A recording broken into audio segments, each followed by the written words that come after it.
ಅಲ್ಲಿಗೆ ಸಂಪುಟ ಪುನರ್ರಚನೆಯಾದರೆ ಸಿದ್ದರಾಮಯ್ಯ ಅವರ ಕುರ್ಚಿ ಗಟ್ಟಿ ಅನ್ನುವಂಥ ವಾದ.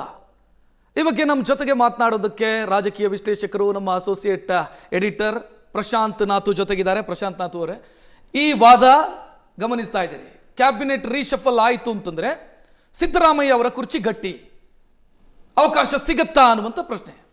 ರಕ್ಷತ್, ಮೊನ್ನೆ ಬಿಹಾರದ ಫಲಿತಾಂಶ ಬಂದ ನಂತರ ಮುಖ್ಯಮಂತ್ರಿ ಸಿದ್ದರಾಮಯ್ಯನವರು ದಿಲ್ಲಿಗೆ ಹೋದಾಗ ರಾಹುಲ್ ಗಾಂಧಿ ಅವ್ರನ್ನ ಭೇಟಿಯಾದರು.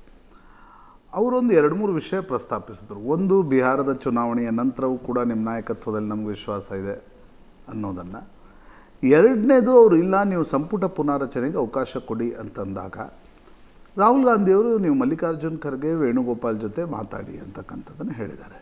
ಹೀಗಾಗಿ ಇವತ್ತು ಪ್ರಧಾನಮಂತ್ರಿಗಳು ಮತ್ತು ಅಮಿತ್ ಶಾ ಅವರ ಭೇಟಿಗೆ ಏನು ಟೈಮ್ ಕೇಳಿದರು, ಅದಾದ ನಂತರ ಮಲ್ಲಿಕಾರ್ಜುನ್ ಖರ್ಗೆ ಮತ್ತು ಕೆ ಸಿ ವೇಣುಗೋಪಾಲ್ ಜೊತೆಗೆ ಮುಖ್ಯಮಂತ್ರಿಗಳು ಮಾತನಾಡಲಿದ್ದಾರೆ.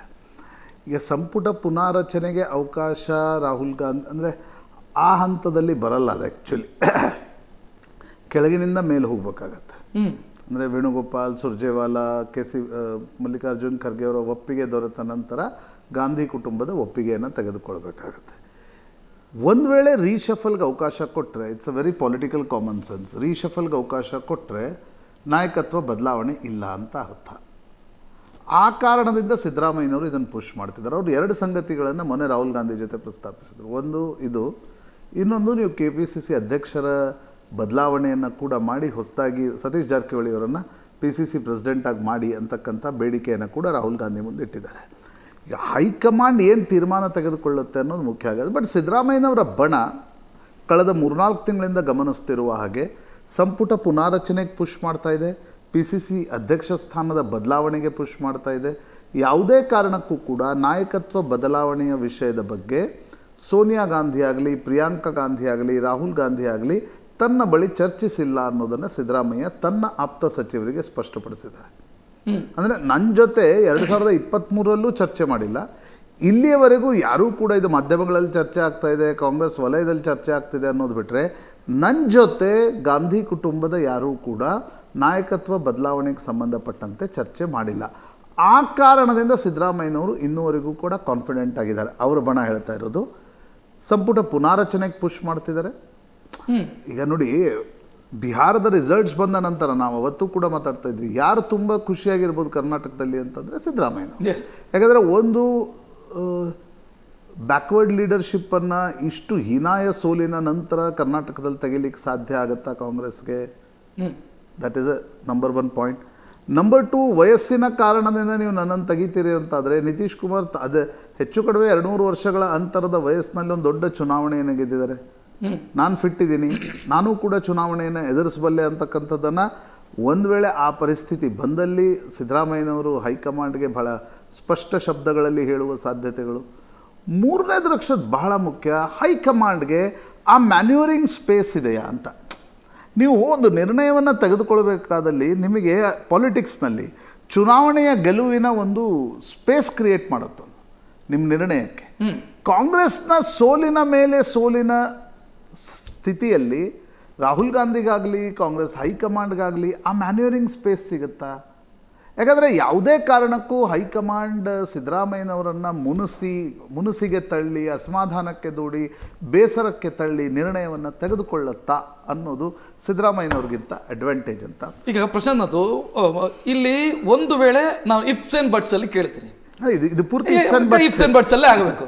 ನನಗೆ ಪ್ರಶ್ನೆ ಇರೋದು, ಒಂದು ವೇಳೆ ಕ್ಯಾಬಿನೆಟ್ ರೀಶಫಲ್ಗೆ ಮೌಖಿಕವಾಗಿ ರಾಹುಲ್ ಗಾಂಧಿ ಒಪ್ಪಿಗೆ ಸೂಚಿಸಿದ್ದಾರೆ ಅಂತಾನೆ ಭಾವಿಸೋಣ, ಮಲ್ಲಿಕಾರ್ಜುನ್ ಖರ್ಗೆ ಅವರ ತೀರ್ಮಾನ ಅಂತಿಮ ಆಗುತ್ತಾ, ಹೈಕಮಾಂಡ್ನ ಅಥವಾ ಗಾಂಧಿ ಕುಟುಂಬದ ತೀರ್ಮಾನ ಅಂತಿಮ ಆಗುತ್ತಾ? ರಕ್ಷತ್, ನೋಡಿ, ನನಗೆ ಈ ಹಂತದಲ್ಲಿ ಅನಿಸೋದು, unless and until there is a formula, ಯಾವುದಕ್ಕೂ ಕೂಡ ಹೈಕಮಾಂಡ್ ಅನುಮತಿ ಕೊಡಲ್ಲ. ಸಿದ್ದರಾಮಯ್ಯನವರ ಬಣ ಅದನ್ನು ಪುಷ್ ಮಾಡ್ತಾ ಇದೆ, ಪ್ರಶ್ನೆ ಇಲ್ಲ ಅದರಲ್ಲಿ, 6 ತಿಂಗಳಿಂದ ಪುಷ್ ಮಾಡ್ತಾ ಇದೆ. But without the formula, DK ಶಿವಕುಮಾರರ ವಿಶ್ವಾಸಕ್ಕೆ ತೆಗೆದುಕೊಳ್ಳದೆ, ಒಂದು ಮುಂದೇನಾಗಬೇಕು ಅನ್ನೋದನ್ನು ಒಟ್ಟಿಗೆ ಕುಳಿತು ಚರ್ಚಿಸದೆ ಯಾವುದೇ ನಿರ್ಣಯವನ್ನು ತೆಗೆದುಕೊಳ್ಳುತ್ತೆ ಹೈಕಮಾಂಡ್ ಅಂತ ನನಗನ್ಸಲ್ಲ. ಅದು ಮಲ್ಲಿಕಾರ್ಜುನ್ ಖರ್ಗೆ ಅವರಿರಲಿ, ಅದು ರಾಹುಲ್ ಗಾಂಧಿಯವರು. ಈಗ ರಾಹುಲ್ ಗಾಂಧಿಯವರು ಏನು ಭಾರಿ ಸರ್ವಶಕ್ತಿಮಾನ್ ಸ್ಥಿತಿಯಲ್ಲಿ ಇಲ್ಲ ಇವತ್ತು. ಮೊದಲೆಲ್ಲ ಕಾಂಗ್ರೆಸ್ ಹೈಕಮಾಂಡ್ ಹೇಗಿತ್ತು, ML Pothedar, RK Dhawan decide ಮಾಡಿ ಕಳಿಸ್ತಾ ಇದ್ರು. ಯಾರು ಅವರೆಲ್ಲ? Stenographers of Gandhi family, Vincent George ಎಲ್ಲ. ಇವತ್ತು ಆ ಸ್ಥಿತಿಯಲ್ಲಿ ಕಾಂಗ್ರೆಸ್ ಹೈಕಮಾಂಡ್ ಇಲ್ಲ. ಇವತ್ತು ರಾಹುಲ್ ಗಾಂಧಿ ಮನಸ್ಸು ಮಾಡಿದ್ರು ಅಂತ ಅನ್ಕೋಣ, ಅದರ ಪೊಲಿಟಿಕಲ್ ಎಕ್ಸಿಕ್ಯೂಷನ್ ಇದೆ ಅಲ್ವಾ, ಅದನ್ನು ಯಾರು ಮಾಡೋರು? ನೀವು ಈಗ ಸಿದ್ದರಾಮಯ್ಯನವ್ರಿಗಿಂತ ಅಡ್ವಾಂಟೇಜ್ ಏನು? He is the tallest mass leader in Karnataka. ಅವ್ರಿಗೊಂದು ಹ್ಯೂಜ್ ಬ್ಯಾಕ್ವರ್ಡ್ ಮತ್ತು ಮುಸ್ಲಿಂ ಕನ್ಸಾಲ್ಟೇಷನ್ ಫಾಲೋಯಿಂಗ್ ಇದೆ. ಅವ್ರಿಗಿದೆ ಒಂದು ತಥಾಕಥಿತ ಮೇಲ್ಜಾತಿಗಳಲ್ಲೂ ಅವ್ರಿಗೊಂದು ಫಾಲೋಯಿಂಗ್ ಇದೆ. ಹೀಗಿರುವಾಗ ಅವರನ್ನು ತೆಗೆದ್ರೆ, ಅಸಮಾಧಾನಕ್ಕೆ ದೂಡಿದರೆ, ಬೇಸರಕ್ಕೆ ದೂಡಿದರೆ, ಕ್ಯಾನ್ ಕಾಂಗ್ರೆಸ್ ಎಫರ್ಡ್? ಕಾಂಗ್ರೆಸ್ ಎಫರ್ಡ್ ಮಾಡುತ್ತಾ? ಅದು ಸಿದ್ದರಾಮಯ್ಯನವ್ರಿಗಿಂತ ಅಡ್ವಾಂಟೇಜ್. ಪ್ರಾಯಶಃ ನನಗನ್ಸುತ್ತೆ ಆ ಮೈಂಡ್ಗೆ ಮೇಲೆ ಸಿದ್ದರಾಮಯ್ಯನವ್ರು ಆಟ ಆಡ್ತಿದ್ದಾರೆ. ಈಗ ಕ್ಯಾಬಿನೆಟ್ ರೀಶಫಲ್ಗೆ ಇವ್ರದ್ದು ಬೇಡಿಕೆ ಇರೋದು ಅಥವಾ ಇವ್ರದ್ದು ಲೆಕ್ಕಾಚಾರ ಇರೋದು ಕೂಡ ಕ್ಯಾಬಿನೆಟ್ ರೀಶಫಲ್ ಅಂತ. 2.5 ವರ್ಷ ನಾಡ್ದು 21ನೇ ತಾರೀಕಿಗೆ 2.5 ವರ್ಷ ಆಗುತ್ತೆ. ಈಗ ಕ್ಯಾಬಿನೆಟ್ ರೀಶಫಲ್ ಆಗದಿದ್ರೆ ಮತ್ತೆ ಯಾವಾಗ ಅಂತ ಪ್ರಶ್ನೆ ಬರುತ್ತಲ್ಲ. ಅಲ್ಲ, ನಿಜ, ಕರೆಕ್ಟ್ ಇದೆ. ಈಗ ಆಗದೇ ಇದ್ದರೆ ಮತ್ತೆ ಯಾವಾಗ ಅಂತಕ್ಕಂಥ ಪ್ರಶ್ನೆಗೆ ನಾಯಕತ್ವ ಬದಲಾವಣೆಗೆ ಸಂಬಂಧಪಟ್ಟಂತೆ ಕಾಂಗ್ರೆಸ್ ಹೈಕಮಾಂಡ್ ಏನು ನಿರ್ಣಯ ತೆಗೆದುಕೊಳ್ಳುತ್ತೆ ಅದು ಮುಖ್ಯ ಆಗುತ್ತೆ. ಈಗ ನೀವು ಯಾವುದನ್ನೂ ಕೂಡ ಇವತ್ತು ಕಾಂಗ್ರೆಸ್ ಹೈಕಮಾಂಡ್ ಪ್ಯಾಕೇಜ್ನಲ್ಲಿ ಮಾಡೋಕ್ಕೆ ಸಾಧ್ಯ, ಅಂದರೆ ಬಿಟ್ಸ್ ಆ್ಯಂಡ್ ಪೀಸಸ್ ಮೇಲೆ ಸ್ಟ್ಯಾಂಡ್ ಅಲೋನ್ ಡಿಸಿಷನ್ಸ್ಗಳನ್ನು ತೆಗೆದುಕೊಳ್ಳೋಕ್ಕಾಗಲ್ಲ. ಪ್ಯಾಕೇಜ್ ನಿರ್ಣಯ ತೆಗೆದುಕೊಳ್ಬೇಕಾಗುತ್ತೆ. ನೀವು ಸಂಪುಟ ಪುನಾರಚನೆ ಹಾಗಾದರೆ ಡಿ ಕೆ ಶಿವಕುಮಾರ್ಗೇನು, PCC ಪ್ರೆಸಿಡೆಂಟನ್ನು ಅಲ್ಲಿ ಬದಲಾಯಿಸ್ತೀರಾ? PCC ಪ್ರೆಸಿಡೆಂಟನ್ನು ಬದಲಾಯಿಸಿ ಸಂಪುಟ ಪುನಾರಚನೆ ನಡೆದರೆ ಡಿ ಕೆ ಶಿವಕುಮಾರ್ ಪೊಲಿಟಿಕಲಿ ದುರ್ಬಲರಾಗ್ತಾರೆ ಅವರದೇ ಪಕ್ಷದಲ್ಲಿ. Can D K Shivakumar take it? ಅದು ಬಹಳ ಮುಖ್ಯವಾಗಿರ್ತದೆ. ಪರಮೇಶ್ವರ್ ಹೇಳಿದ್ದನ್ನು ಗಮನಿಸಿದ್ರಿ ತಾವು? ಕ್ಯಾಬಿನೆಟ್ ರೀಶಫಲ್ ಆಯಿತು ಅಂತಂದ್ರೆ ನಾಯಕತ್ವ ಬದಲಾವಣೆಯ ವಿಚಾರಗಳು ಬರೋದಿಲ್ಲ ಅಥವಾ ನಾಯಕತ್ವ ಬದಲಾವಣೆ ಇಲ್ಲ ಅಂತ ಅರ್ಥ. ನಾಯಕತ್ವ ಬದಲಾವಣೆ ಅಪ್ರಸ್ತುತ. ಅದನ್ನ ಕನ್ಕ್ಲೂಷನ್ಗೆ ತೆಗೆದುಕೊಳ್ಳೋದಕ್ಕೆ ಸಾಧ್ಯನಾ? ಕ್ಯಾಬಿನೆಟ್ ರೀಶಫಲ್ ಆಯಿತು ಅಂತ ನಾಯಕತ್ವ ಬದಲಾವಣೆನೇ ಇಲ್ಲ ಆಯಿತು ಅಂದರೆ, ಈಗ ಕ್ಯಾಬಿನೆಟ್ ರೀಶಫಲ್ ಆಯಿತು ಅಂದರೆ ಇದೆಲ್ಲ ಮುಂದಿದ್ದು. ಇನ್ನು ಕ್ಯಾಬಿನೆಟ್ ರೀಶಫಲ್ಗೆ ಹೈಕಮಾಂಡ್ ಒಪ್ಪಿಗೆ ಕೊಡಬೇಕಲ್ವಾ? ಒಪ್ಪಿಗೆ ಸುಲಭವಾಗಿ ಏಕಪಕ್ಷೀಯವಾಗಿ ಕೊಡೋಕ್ಕೆ ಸಾಧ್ಯ ಆಗಲ್ಲ. ಯುನಿಲ್ಯಾಟ್ರಲಿ ಸಿದ್ದರಾಮಯ್ಯನವ್ರನ್ನ ಕರೆದು ನೀವು ಕ್ಯಾಬಿನೆಟ್ ರೀಶಫಲ್ ಮಾಡಿ ಅಂತ ಯಾವ ಹೈಕಮಾಂಡು ಕೂಡ ಹೇಳೋಕ್ಕಾಗಲ್ಲ. It has to be a collective decision. ಅದರಲ್ಲಿ ರಾಹುಲ್ ಗಾಂಧಿ, ಖರ್ಗೆ, ಸುರ್ಜೇವಾಲಾ, KC ವೇಣುಗೋಪಾಲ್, ಸಿದ್ದರಾಮಯ್ಯನವರು, ಡಿ ಕೆ ಶಿವಕುಮಾರ್ ಇವರೆಲ್ಲರೂ ಕುಳಿತುಕೊಂಡು ಆ ನಿರ್ಣಯವನ್ನು ತೆಗೆದುಕೊಳ್ಬೇಕಾಗತ್ತೆ. ಇಲ್ಲಿ ಇನ್ನೊಂದು ಸಾಧ್ಯತೆಯ ಬಗ್ಗೆ ನನಗೆ ಒಂದು ಕುತೂಹಲ ಇದೆ. ಒಂದು ವೇಳೆ ಈಗ ಕ್ಯಾಬಿನೆಟ್ ರೀಶಫಲ್ಗೆ ಅನುಮತಿಯನ್ನು ಕೊಟ್ಟು ಮುಂದೆ ಕೆಲ ತಿಂಗಳ ನಂತರ 2-3 ತಿಂಗಳ ನಂತರ ನಾಯಕತ್ವ ಬದಲಾವಣೆಯನ್ನು ಮಾಡಬಾರದು ಅಂತ ಯಾಕೆ ಯೋಚನೆ ಮಾಡಬೇಕು ಹೈಕಮಾಂಡ್? ಯಾಕಂತಂದ್ರೆ ನೀವು ಗಮನಿಸಿದಿರಿ, ಬೊಮ್ಮಾಯಿ ಅವರು ಮುಖ್ಯಮಂತ್ರಿ ಆಗಿದ್ದಾಗ ಯಡಿಯೂರಪ್ಪ ಅವರ ಕ್ಯಾಬಿನೆಟ್ನ ಬಹುತೇಕ ಸಚಿವರುಗಳು ಕಂಟಿನ್ಯೂ ಆದರು ಅಲ್ಲಿ. ಸೊ ಅಂಥ ಸಾಧ್ಯತೆ ಎಷ್ಟರ ಮಟ್ಟಿಗಿದೆ? ಅಲ್ಲ, ಯಾವುದೇ ಸಾಧ್ಯತೆಗಳನ್ನು ಅಲ್ಲಗಳೆಯುವಂತಿಲ್ಲ. ಆದರೆ ಇಲ್ಲಿ ಪ್ರಶ್ನೆ ಇರೋದೇನು ನೋಡಿ, 2 ಸಂಗತಿಗಳು.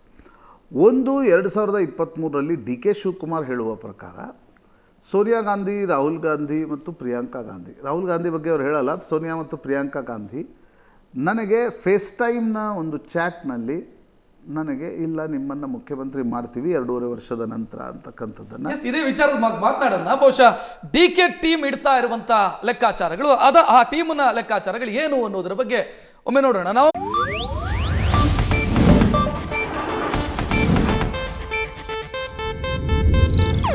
ಇದು ಏಷ್ಯಾನೆಟ್ ನ್ಯೂಸ್ ನೆಟ್ವರ್ಕ್ ಪ್ರಸ್ತುತಿ.